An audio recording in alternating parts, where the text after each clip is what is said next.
Hey everybody, Brent Florica here, and welcome back to another episode of Sketchbook B. I'm really excited for this one. I'm going to be doing Sherlock Holmes, the Benedict Cumberbatch version, in 10 different comic book styles. This is something that I've been wanting to do for a while, to experiment with style and do some kind of studying into what makes different artists' style iconic to them. And it was really fun to kind of break it down and look into these different styles and see what the little subtle things are that make them different, and maybe apply some of these things to my work going forward. So I hope you enjoy it. I'm going to be kind of interjecting some commentary along the way of the things that I've noticed about each kind of style. And yeah, I hope you enjoy it. If you do, please leave a like and consider subscribing to the channel and help it grow. Otherwise, without further ado, let's get into it. So Nickerson's style, I find, is very crisp, very clean. He uses just solid black and white most of the time, and gets really dramatic shading that way. It uses very minimal hatching so that the line work stays very clean, and very simple backgrounds that are often either a grayscale gradient or just kind of solid gray with a bit of a pattern in them, and that allows the main characters to sort of pop out off of the backgrounds. Really interesting style, and I really enjoyed doing this.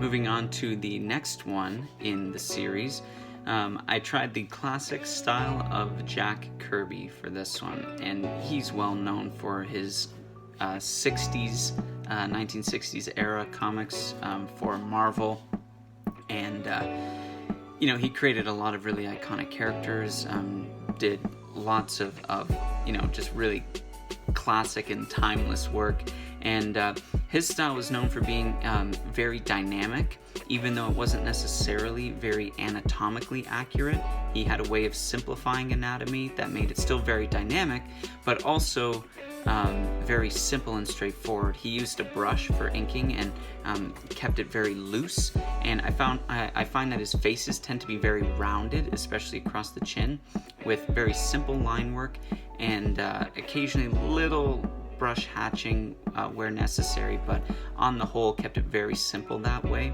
And back then the coloring that they could do was very limited. They weren't doing any sort of gradients or rendering. It was all just sort of one color block here, one color block there, sort of like a color by number, and they had a very limited range of colors that they could print as well. So I tried to sort of replicate that with my Copic markers when I did the coloring on this one, and just choose some colors as I look back through some reference material. I tried to choose colors that they had back then that would have been available to them, so you can sort of get a sense of what Sherlock might look like in a 1960s Jack Kirby comic.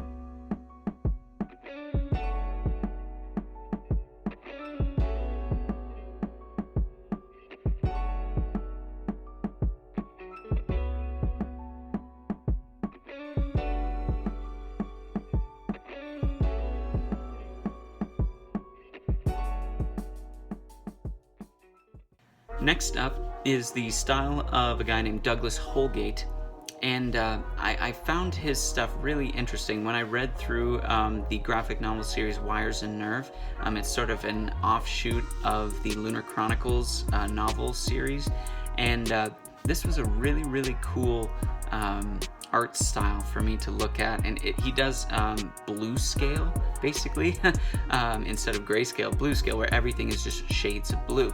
And that was interesting enough for me, and I was like, okay, that's kind of different, cool. And but as I started looking into it more, I really enjoyed his style. It's very loose and sort of fun. I find his anatomy is really cool. He simplifies a lot of the things, like the facial features, makes everything very simple and oftentimes very sort of rounded, and nothing is too jagged and angular. Everything is sort of nice and smooth and curved. He does his heads generally a little bit bigger than what they would sort of typically be, I found.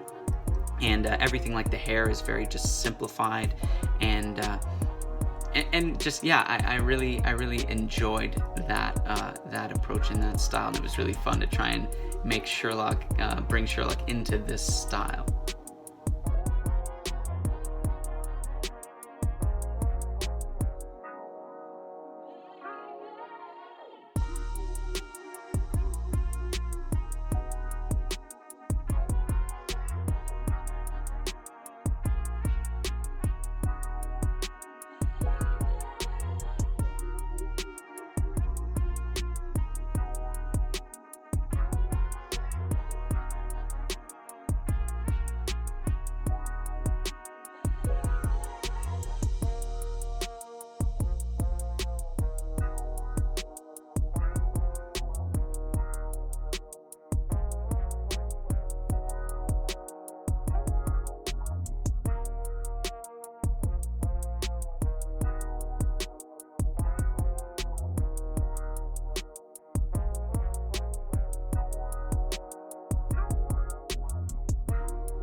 Next up is definitely one of my favorite artists in terms of comic book styles, and that's Gary Frank. Incredible artist. He's done some amazing stuff, and what I really like about his style is that, much like the way I kind of approach drawings, is I tend to over-render, like with hatching and stuff like that, and he is one who also does a lot of heavy hatching. But also what I appreciate about his stuff is that he tends to do a very detailed drawing, includes lots of details with lines on anatomy and facial features, and trying to kind of accurately represent sort of the human figure and the face, and clothing and little details and things like that. So I really enjoy that aspect of his work because it's just really fun looking at all the little details that he includes. Yeah, he does a lot of hatching on even the faces and stuff, where a lot of guys try and keep that very clean. He's not afraid to put lines on the face, and that is really interesting visually for me. And yeah, he tends to stick with pretty realistic proportions, as realistic as superhero proportions can be, but obviously there's characters that are gigantic. Let's say like the Hulk would be, for example. Not that he drew the Hulk, but for sort of more regular proportion characters, he tends to stick more close to the basic human anatomy structure, with the length of the arms compared to the torso, or the length of the legs compared to the torso. Everything is a little bit more accurate to reality, and I really enjoyed that as well. I'm not a huge fan of artists that do a lot of crazy distortion with their figures, make things really like stretched out or really compacted or different things like that. It doesn't really do it for me. So Gary Franks is in that nice sweet spot, and yeah, I really enjoy that. This Sherlock was definitely one of my favorite ones from the 10 that I did in the end. This is definitely a style where it's like I can see myself trying to kind of bring aspects of this into my own work and sort of use it as a bit of a guide. And I like the way that he does his line work, because even though he shows a lot of detail, there's also a sort of natural sketchiness to it, where he won't be super clean with the way that he inks, or draws rather, so that everything isn't like super smooth and precise line work. It's actually got a nice sort of zigzag or sort of wobbliness to it. If that's wobbliness, I realize it's not a word, but it has this nice wobble, is what I'm trying to say. This nice wobble to it, a little bit of a sort of loose shake to it, that gives it this life and this energy that I really like.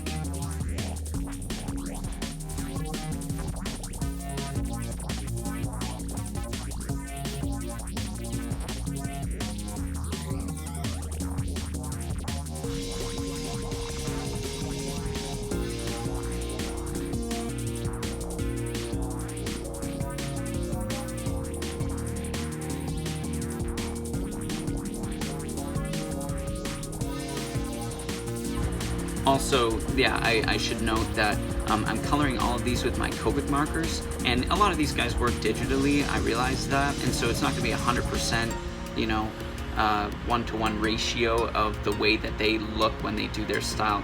You know, they've been working at this for years. I've been doing, you know, trying to replicate their style after a few hours of study at most of each of these guys. So, you know, I'm not going to replicate it 100%, but you know, I tried to use my Copic markers simply because I wanted to have sort of a hard copy of all of these when I'm done. So that was kind of my rationale for doing that. And yeah, I was happy with the way I was able to achieve sort of the general look with the markers. So if you enjoyed this video, please do leave a like. I'd really appreciate it. And let me know in the comments if you want to see a part 2 of this where I do Watson. Perhaps, I'm thinking. You can't have Sherlock Holmes without Watson, so I felt like maybe that would be something fun to do. And yeah, let me know in the comments also which one of these styles is your favorite, which one is your personal favorite, and which one do you think I executed the best. Please give me some feedback on that. I would really, really appreciate it. Thanks so much.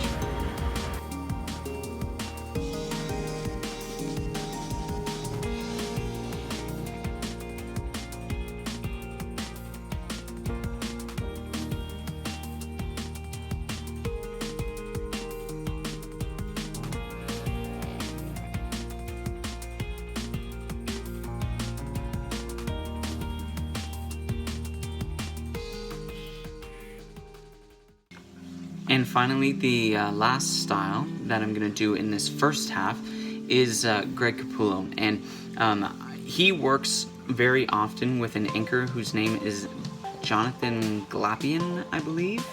And so the two of them is kind of the style that I'm trying to replicate. It's kind of not just Greg Capullo, it's Greg Capullo with Jonathan Glapion. But his style, while not being something that I would necessarily want to replicate with my own stuff, I find very interesting visually to look at. He creates a lot of interesting sort of geometry within his drawings, and there's sort of a chaotic feel that he creates by doing line work that's really jagged and sort of sketchy and quick, and it doesn't really look like you know, it's sort of flowing and rounded and very polished. It has a really sort of jagged, you know, almost like it's unplanned sort of rough feel. And that creates this really interesting sort of chaotic vibe about his drawings that's really good for action and things like that.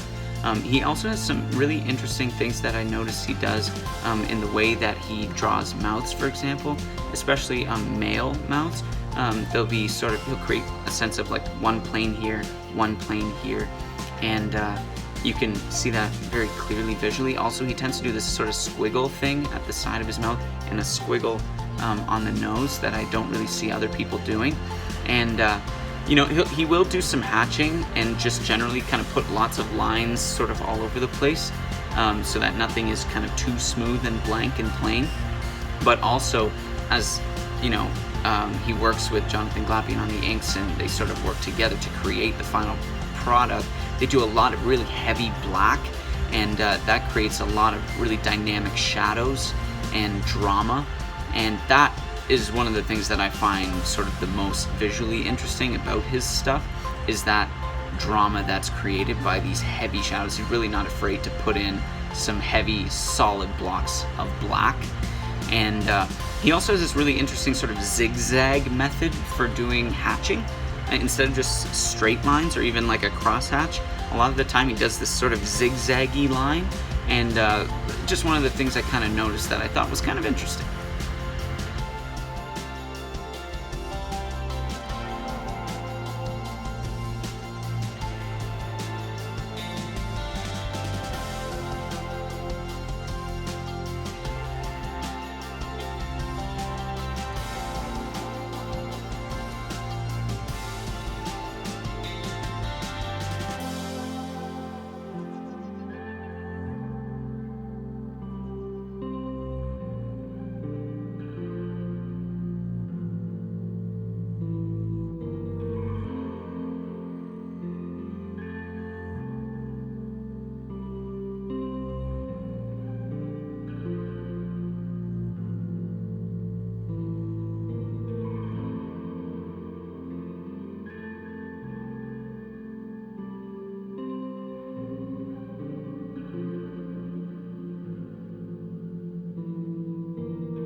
Thanks so much for joining me at Sketchbook B. Please don't forget to leave a comment with your favorites from this video.